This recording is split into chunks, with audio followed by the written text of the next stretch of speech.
Okay, so eto, papalitan natin yung charging port ng Sony Xperia XA2 Ultra ko. Bakit? Kasi every time kina-charge ko siya, hindi siya hindi siya nag-charge hanggat di mo dinidinan. Example, pakita ko. Yan, pansin nyo hindi siya nag-charge. Bakit? Kasi pag nag-charge, magpapakita yan dito may nailaw. So, ito, didinan ko dito.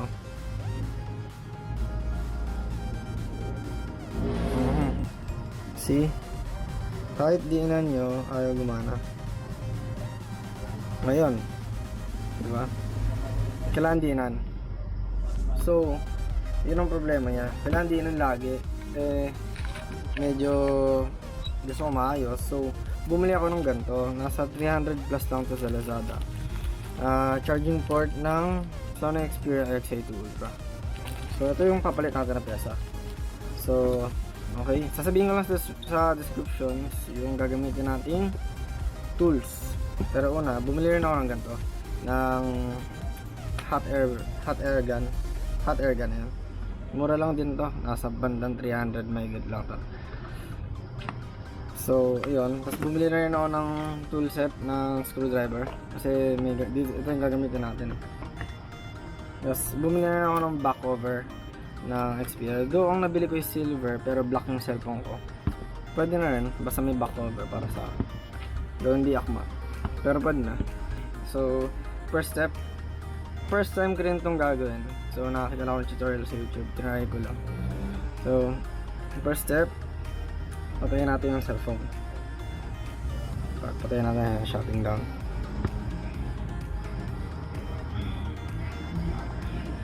So ayan, napatayin na yung cellphone. Tanggalin natin sa case. Makapansin nyo yung cellphone na to is meron siyang mga crossmark kasi dahil sa luma niyang case yun medyo pangit. Nasa baka lang to doon sa phone stand. So disregard muna natin mga yun. Unang step na gagawin natin is iinitan natin tong gilid para medyo lumambot yung gulo gamit ng heat gun. So ilalabas natin yung kailangan natin gamit, which is itong pick, mga pick. Labasan natin lahat para sure. Kailangan rin natin ng suction cup. Hindi naman to required pero mas maganda kung meron. Ito yung screwdriver handle. Tapos ito pang pry natin. Kailangan rin natin itong suction cup. So, ang gagamitin naman natin ng screw bit is yung PH Phillips screwdriver na 000. So, mamaya na yan ba mawala. Simulan na natin yung pagpapainat. So, una, i-start muna natin, warm up muna natin itong ating heat gun. So, press natin yung switch dito. So, ayan, mainit siya. Mainit na. Mainit. So, minuno natin siyang iinitan. Ayon doon sa video na napanood ko sa wheat rigs. Sa wheat rigs naman nagbebenta rin sila ng mga parts. Medyo yung budget.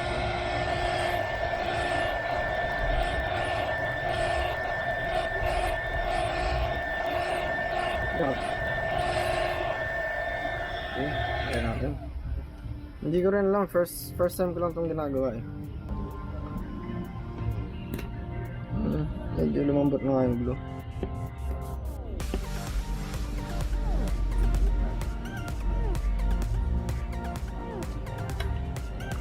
So mas magandang gumamit ng mga plastic na tools. So ito, napasok ko na yung unang tip.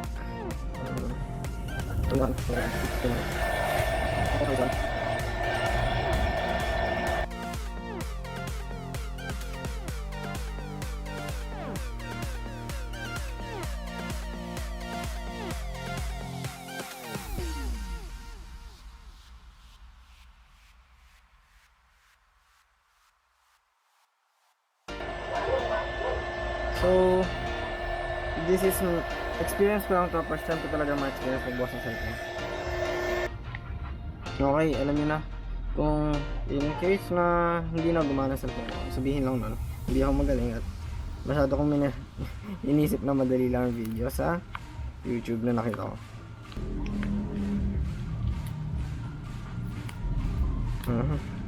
Parang pati paligay ko, pati yung top cover kakalas na. Ayan. So pagkatapos nating ma-open, meron tayong tatanggalin na ribbon cable. Be careful kasi baka maputol. So makikita mo siya dito sa third part. Gagamit tayo ng pry tool. So ayun siya, papry lang natin siya hanggang sa dagdag. Ito na lang gamitan natin, yung pinakamaliit yung pry tool. To, diba? Ayan. Pry natin yun hanggang sa matanggal.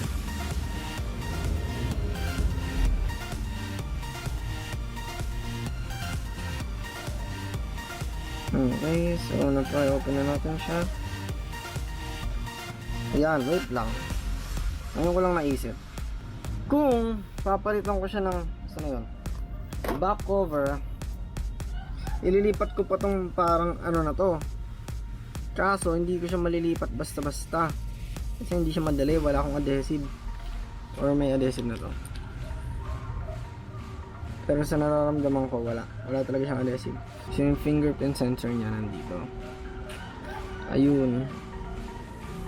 Yun yung fingerprint sensor plus yung mga NFC. Alam ko NFC ito eh. Ayun ang NFC niya. Is andito rin.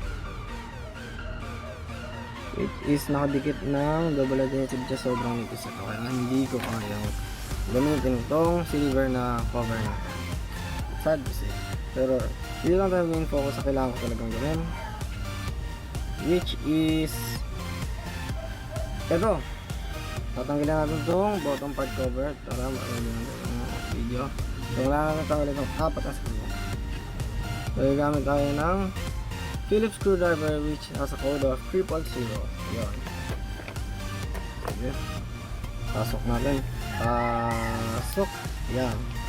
Tatanggalin natin itong 4 na stumps. So sige, simulan na natin.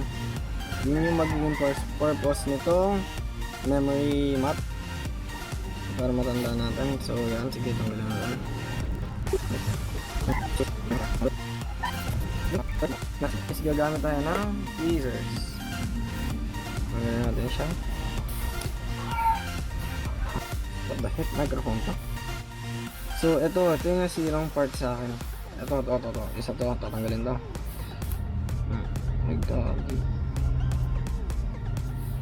Naggagi.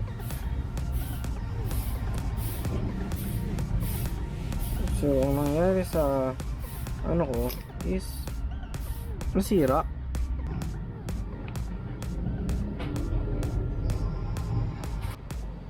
Again, so try natin dito. Tingnan natin.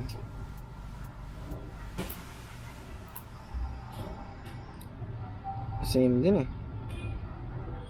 Nasira, pero sa kanila hindi nasira eh. Sa akin nasira. Sira sa may board ko dun. And feeling ko sobrang importante pa naman ito.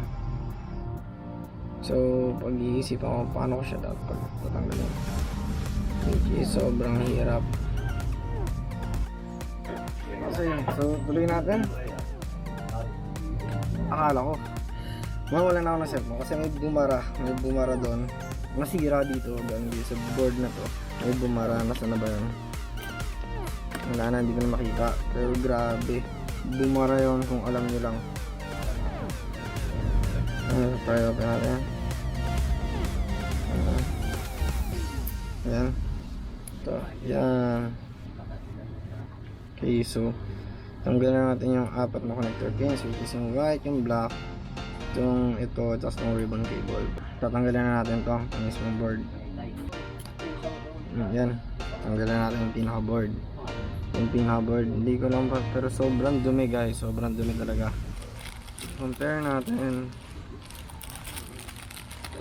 Ito, tingnan mo naman, ito yung bago. Yan ang focus natin. Hindi ata nakaset sa autofocus, pero basta ito. Pansin nyo naman, madumi na to. Ito malinis pa, diba? Gagawin natin. Ito problem to. Sakto yan. Yan, so kailangan napasali sa block na to. Isang block din. Yun. Para hindi siya magalaw.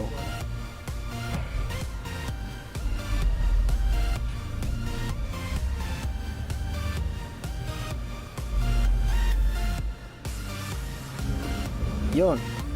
One down. Grabe. Ang saya ko. Yan. Balik natin to. Vibration cable para may vibration, no thrill, diba? If you know what I mean. Yan, okay. So, yes. Lastly, may dadaanan naman siyang pang tunnel. Yun. Oh, sobrang saya ko ngayon kung akala nyo lang. Kasi first time ko itong ginawa and successful. Malaman natin kung successful talaga. Gusto natin ganyan.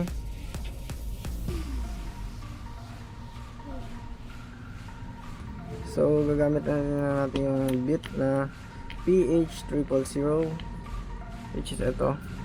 And ibabalik natin yung mga screws. 4 sila. Screw number 1 to hold it in place lang. Ngayon, medyo nasira ko yun kasi akala ko talaga maayos yung back over. Pero bago ang lahat, bago saraduhan, try muna natin. So we'll see if gumana and successful ang ating pagpapalit.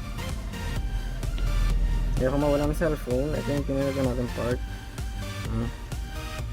Yung board. Though feeling ko naman, alam ko naman hindi original yung pinalaga niya part, OEM lang. Okay, let's see. Okay, so ayos siya. So okay, may signal tayo. May signal yung phone natin, may wifi, gumagana. So okay, power off natin. So hold natin power button, power off. So last na gagawin natin is babalik natin back over. Try nga natin subukan. Hindi sure kung madali lang ito. Hindi ako nang masira. Oh fuck, nag-bend. Shit ka. So babalik lang natin back over. Hindi ko pinalitan yung adhesive kasi wala akong adhesive. So ang mag-hold in place lang dito is yung phone case ko. Pero happy ako na napalitan ko yung charging port. Itong ribbon cable na ito ikakabit natin doon. Yan, okay, nag-click. So all we have to do now is lock it in place. Ganyan, place it back, and click. Pwede yan, no? Balik lang natin sa case niya, no? Yon, diba? Mukha cellphone pa rin, no? Okay, open nga natin. Open natin, sige. Let's see. Ay, ito pala, nakita ko na guys. Nakita ko na yung ubod ng liit na parang piece. Lalagay ko dito sa middle finger ko siya. Ayan. Ayan kung kita nyo, pero sobrang labo. Ito yun, sobrang liit yan guys. Legit. Alam mo tong tweezer scope, hinahasa ko pa yun ng sobrang liit para lang magawa ko siyang buksan. Sorry, hindi kasi nakauto-focus tong camera ko eh. Ayun, yung maliit na yun. Ano ulit natin? Ibag lang natin dyan sa gilid. Halakan pa sige. So ito, sige. Try natin yung fingerprint sensor sa likod. Okay. Ito, may natawag sa akin. Hello? Overall, okay naman. Patayin natin. Try natin yung fingerprint sensor. Sad. Pero ayaw na gumana ng fingerprint sensor. Or baka na ikot lang sa settings or what. Check natin sa settings natin. Yung ating fingerprint manager. Okay, that's fingerprint manager. Next, diba? So nawala pala yung fingerprint ko. Next. Okay. Ayan, sige, record natin yung fingerprint ko. Done. Wala na natin yung base sa pangalan ko. Let's name it Alec. Okay. Okay, try natin. So, hindi pa siya nasira. Akala ko nasira. So, try natin. Boom. Okay. Again. Okay, nagana pa siya. Overall, successful build. Ay, hindi pa natin malalaman successful build talaga. Kasi, itatry mo natin yung charging cable. Sige, charge muna natin. Again, napalitan ko na yung charging port niya, type C. Okay, we will see. Ayan, medyo masikip na. Ayun, okay guys. So, ayan, nag-charge na ulit siya. So, successful siya sobra. Thank you all for watching.